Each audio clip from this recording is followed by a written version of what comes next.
insinuating that the hadith is not authentic, it's not perfect, we cannot trust the hadith, while the Quran we can trust. So he says, I do not know what to answer him. He says that hadith was compiled 200 years after the death of the Prophet ﷺ. And this alone shows how ignorant your friend is. Your friend does not even know the basics of Sunnah. He doesn't know when the hadith was recorded. The hadith was recorded at the time of the Prophet ﷺ. There were two competing in narrating the hadith. Abu Hurairah, may Allah be pleased with him, and Abdullah ibn Amr ibn al-As. Abu Hurairah says, I used to memorize the hadith, but Abdullah used to write more than me. Meaning that Abdullah used to write, Abu Hurairah used to memorize. So the writing was there. And there are a number of hadiths where the Prophet ﷺ ordered the companions to write a document for Abu Shah, for example, who came and said, O Prophet of Allah, he interrupted the Friday sermon and said, O Prophet of Allah, write to me. These things, what you're saying, there are so many. So the Prophet ordered them to write for him. And Ali ibn Abi Talib, may Allah be pleased with him, when they asked him, did the Prophet ﷺ give you and your lineage, your family, something special hidden from us?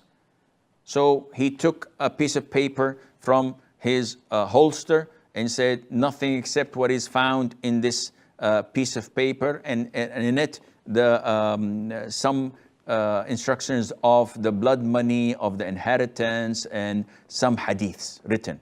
And this was shared by the people, not only for him, but he had it written down. So what your friend is saying is totally absurd, and the hadith was written as early as, documented as the year 80 or 80 plus Hijrah, which had a lot of companions available. Abu Hanifa, may Allah have mercy on his soul, died, if I'm not mistaken, on the year 150. He died, and he compiled hadith. And on that year, Imam Shafi'i was born, and we know that he compiled also the hadith. Imam Ahmad ibn Hanbal was before the year 200, and he compiled hadith. Dar al-Qutni, Imam al-Bukhari, Imam Muslim, all of them were around or before these 200 years. And the companions, the tabi'een, the tabi'in were all over the place. So there is no need to argue with someone who's ignorant, who does not know the history, and who does not know the Quran. If this brother claims that the Quran is fine and we're okay with it, he's falsifying the Quran, because the Quran tells us to go and refer to the Prophet ﷺ. This is the Sunnah. Without the Sunnah, you cannot understand the Quran. Allah tells us in the Quran to pray.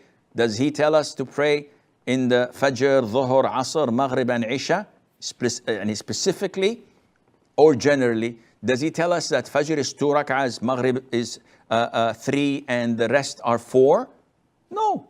So where do we get this from? Where do we get the amount of zakat? Where do we get the lots of prohibitions, except from the Sunnah, and how things are done except in the Sunnah? And the list goes on and on.